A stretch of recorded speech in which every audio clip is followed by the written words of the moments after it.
Hello, welcome to my channel. I'm Diddy. I also go by DiddyG13 on YouTube, and I go by Daddy Diddy on Twitch, where you can catch me live almost daily streaming Minecraft. In this multi-part guide, I will take you from using this bee house and this apiary as you see right next to me to this mega apiary and all these machines in the backgrounds. I want to make a disclaimer before we begin. I am not the developer of the forestry mod for GregTech New Horizons, nor am I the foremost expert on bees. This is my guide on how I did bees in GTNH and some practices you can use in your world to help you out.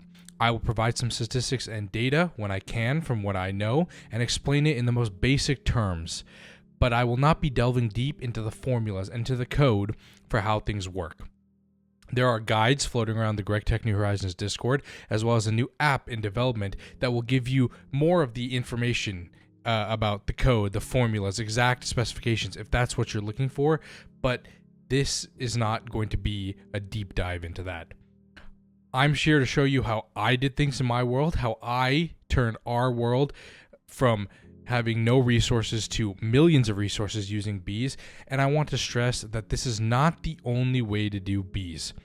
And if you search in the Discord or you watch other streamers or YouTubers play the pack, you will see that there are many different ways to do bees, but I'll show you my way that I did them. I urge you to find what's best, what works for you, and I'm starting this guide in hopes that if you're starting GregTech New Horizons and you want to get into bees, that this will help you along your journey. I want to give a special shout out to my chat who gave me a lot of the questions and tips and tricks and guides that they wanted me to include in this video. So let's get right into it. In this first episode, we're going to get started with the basics of bees and how you can get started in your world. We'll dive deep into bee breeding and best tips starting in the next episode and going forward. But let's start with the most basic question. What are bees? Well, in GregTech New Horizons, specifically 1.7.10, bees are mobs, but they are really items that can be used to generate a ridiculous amount of resources. Unlike the newer versions of Minecraft, these bees do not fly around. You do not have to capture them in bee cages, breed them with flowers, or silk touch their hives. You do not need to breed them like you in a cage, because they're not entities that are physical in the world like your sheep, your cows, or your pigs. They can be easily moved, easily picked up, and thrown on the ground as you see in front of me. To find bees in GTNH, you have three options. One is to buy them in the item shop, as you can see here, with coins. You can spend the coins you get from quest rewards, and if you're on a team, this makes it a lot easier to buy them. You can find them out in the world, and you can use a scoop. This one's made out of Infinity. You won't have that just yet, but scoops can be made out of any sort of material, and you just take the rods and they'll have durability. You simply hit the bee, hit the hive with it, and you will grab the drone and the princess and maybe a special comb from it. The other way is to find a village, which will have an apiary or two, and usually have a comb and a frame in them and maybe some bees. Take the apiaries with you and take the frames also. These are the best ways that you can start your GTNH bee adventure. One big question I often get asked is, when should I start bees? Now that depends on what you want to achieve in this pack, and if you are playing solo or if you're playing in a group. If you are playing solo, you may want to start around HV or EV, as you should have enough GregTech machines and the infrastructure to start creating alveary parts and other machines needed to breed bees. If you play in a group, you can start bees as soon as you hit MV.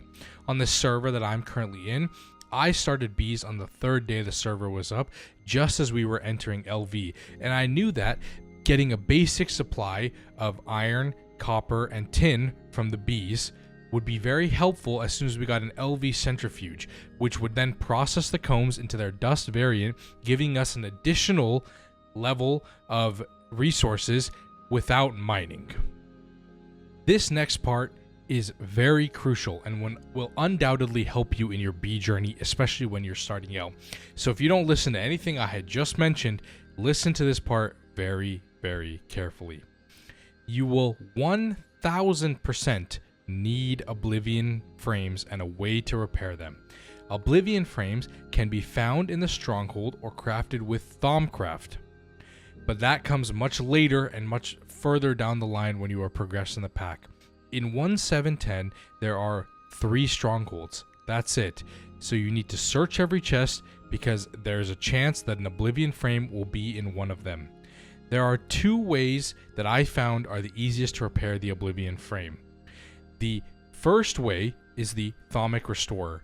And if you are far enough in Thaumcraft, you can use Instrumentum, and you can use Perditio, and you can repair the frame as it comes through.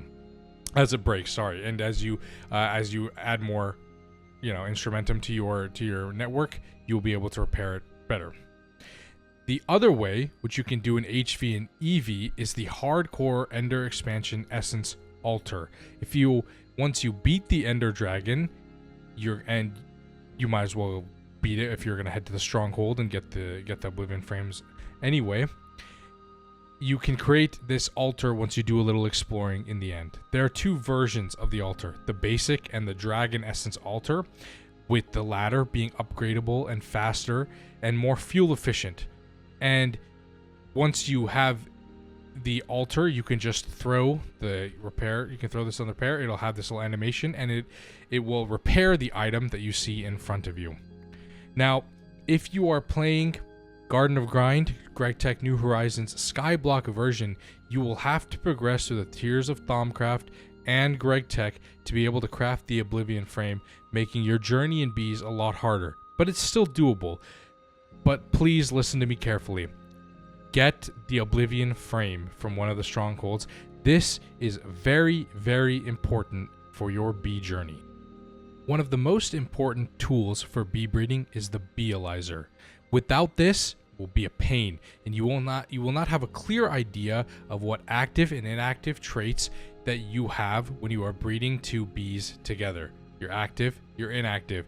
Now, if you have a crossbreed, this may say active modest and inactive meadows if you're trying to breed them together. Without the Beealyzer, you would never be able to realize that and understand what 2 crossbreeds you need to have in order to get the bee you are going for. However, this item will require you to get to at least the MV tier in GregTech, as you will need the ability to make aluminum plates as well as polyethylene sheets.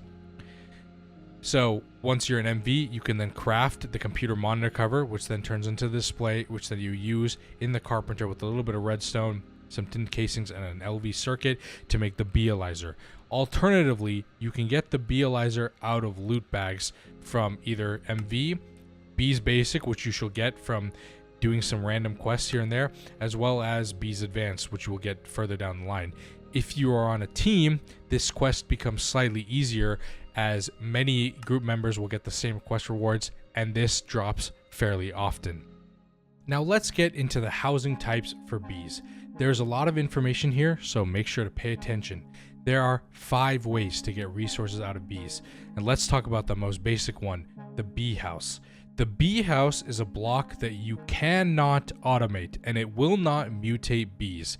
You can put a princess and a drone of the same variant together, and it will create those resources at a very, very slow rate, but you cannot mutate and you cannot automate it. The next tier is the apiary, which you would have found in a village, or you crafted, or you got from a loot bag. The apiary is the first step and the first thing you will use to start crossbreeding and starting your bee empire. I highly recommend that you skip the bee house altogether and go straight to the apiary. Now, there are 3 main differences between these 2 blocks. 1, as I mentioned, you can start breeding your first bees. 2, you can automate the apiary. I've set up 3 ways here that you can automate to do some basic automation depending on where you are in the pack. If you will have access to logistics pipes, you can use the BeeSync logistics pipe module, or the BeeSync module itself in a logistics chassis. You can use a hopper into a chest with a conveyor and some extra item pipes to loop the bees back into here. Or you can use my personal favorite, an Ender IO item conduit. Just 1 block goes into a chest, and it'll only send the bees back and forth, as combs cannot obviously go in these two slots. The other big difference with the apiary is that you can put frames. Frames are going to be very, very helpful for your journey. As I mentioned earlier, the Oblivion frame is a very crucial tool to start your bee empire, and you will put one into one of these 3 slots. You do not need to fill all 3 slots. One Oblivion frame will do the trick. In terms of what I would recommend, I would say go for the item conduit if you can afford it. The next would be to use this hopper and as well as item pipe kind of setup. And only if you have a logistics setup already together would I recommend using the logistics pipe setup, as you would need to have the infrastructure already. I have not used this setup before. I've used these 2 methods, and I just don't know if this method is preferable, because you would need to have gone through a lot of logistics pipes in order to be able to afford the BeeSync module. So the next multi-block ahead of you is the alveary. This is the one step after the apiary, and what you will be putting your first breeded bees towards that path. The alveary is a 3x3 multi-block made up of alveary blocks with 9 wood slabs on the top. The base version, which is your first step here, is already an upgrade over the alveary, as the base production of this is 1 versus the 0.1 of the apiary. My apologies. So understand me, this is 10 times better production than the apiary in its most basic state. Now we will get into more upgrades for the alveary as the series progresses, and I start talking about the practices you want to employ and how you want to breed and what blocks are useful for different types of breeding and what situations. But the base alveary is going to be your first step after your initial apiary setup. The second to last bee housing is this industrial apiary, which will run a bee cycle at a very fast speed. As you may have guessed by the name, this apiary is powered by EU and can take up to UV power. Like the alveary, there are many upgrades that can be added into these 4 slots here, but we'll dive into those into a later episode. And finally, let's talk about the final housing for bees, the mega apiary, which you see in front of you. This monstrosity of a multi-block simulates bees. That means once you enter in a queen, it produces the items without ever turning it into the princess and the drone, which is what will happen with any of those other 4 machines I just mentioned. And you'll have to loop that process in order to make the queen again, which is the only way that you can produce combs and other resources. The mega apiary simulates the queen as if it was running the cycle, but it doesn't actually complete the cycle, meaning that you don't have to continue automating the princess and drone process together. The multi-block has 2 modes: the swarmer, which will create more princesses using royal jelly, we'll get to that in a later episode, and the normal, which takes 5 seconds and accelerates all bees 64 times and with 8 times production as well. This multi-block can hold thousands of bees at once. This one you see in front of you currently holds 3,152 of a total 8,192 bees available, meaning I could insert an additional 5,000 queens to sustain and to get more resources that I possibly need. And to give you an example, let me show you what kind of resources are stored in this infinity chest. We have millions of industrial TNT, royal jelly, hundreds of thousands of fertilizer, purple slime, billions of different combs that we use for processes for late game.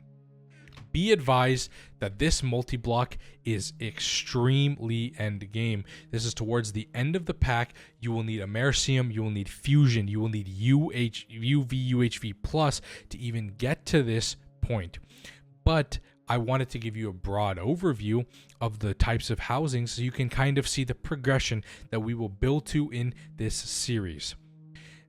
Of course, as the episodes go farther, we will get more in depth about the different types of blocks and different blocks will have their own specific episodes as well as different upgrades.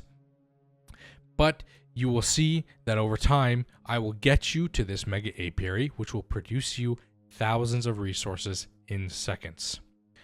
And to recap, bees in GregTech New Horizons are not simple, and they're not as easy as just finding a hive and a few apiaries and just putting them together and hoping for the best. There are multiple steps that need to be taken to make sure you are set up to be able to breed bees in the best possible way. And in the upcoming episodes, we will talk about the bee breeding process. We will talk about how to mutate certain bees, what biomes you need to be in, how to manipulate your alveary to have the certain requirements so that you can breed bees, and what you need to look out for when you are putting two bees together through the Beealyzer, as well as just when you are automating the bees together for basic resources. There is so much more to come. I appreciate you taking the time to watch this video. Make sure to like and subscribe. Leave a comment if you have any questions, and I'll see you in the next one. Thank you.